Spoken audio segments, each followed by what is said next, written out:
বাড়িতে যত খাবার রান্না হয়েছে ওই মেহমান একাই খেয়ে ফেলেছে।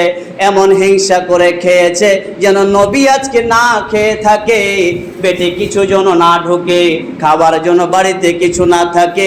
এই জন্য আমি সব আজকে একাই খেয়ে ফেলবো। শয়তানি করে সব খাবার খেয়েছে। রাত্রিবেলা যখন আল্লাহর নবী আল্লাহর হাবিব একটা হুজরা মোবারক দিলেন, একটা ঘর দিলেন, বিছানা সুন্দরভাবে লাগিয়ে দিলেন, বলেন বাবা তুমি এই জায়গায় আরাম করো।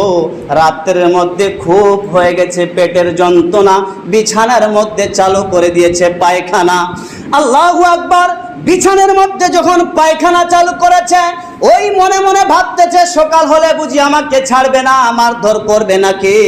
সঙ্গে সঙ্গে সকালবেলা ভোর ভোর বিছান ছেড়ে বাড়ির দিকে রওনা নিয়েছে। আল্লাহু আকবার। আল্লাহর নবী আল্লাহর হাবিব ফজরের নামাজের পরে ওই মেহমানের খবর নিতে যায়। দেখি মেহমানের কি অবস্থা। যাওয়ার পরে দেখছে মেহমান নাই, বিছান নোংরা।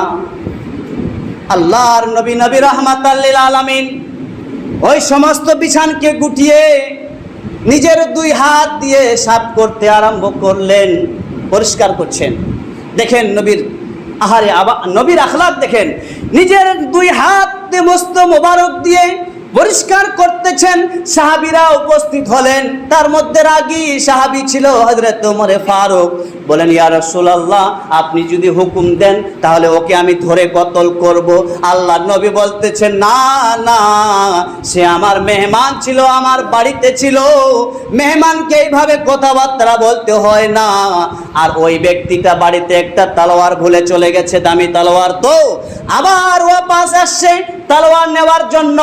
যখন দেখছেন নবী সাহাবীদেরকে মানা করছে, মেহমানকে এইভাবে বলিও না, মেহমানকে এইভাবে বলিও না, আর নিজের হাতে যখন কাপড়া ধয়, সেই দৃষ্টি দেখে সেই ব্যক্তি বলছে আল্লাহর নবী গো, আল্লাহর হাবিব, আর দেরি করিয়েন না, তাড়াতাড়ি করে আমাকে কলমা পড়ে মুসলমান বানান।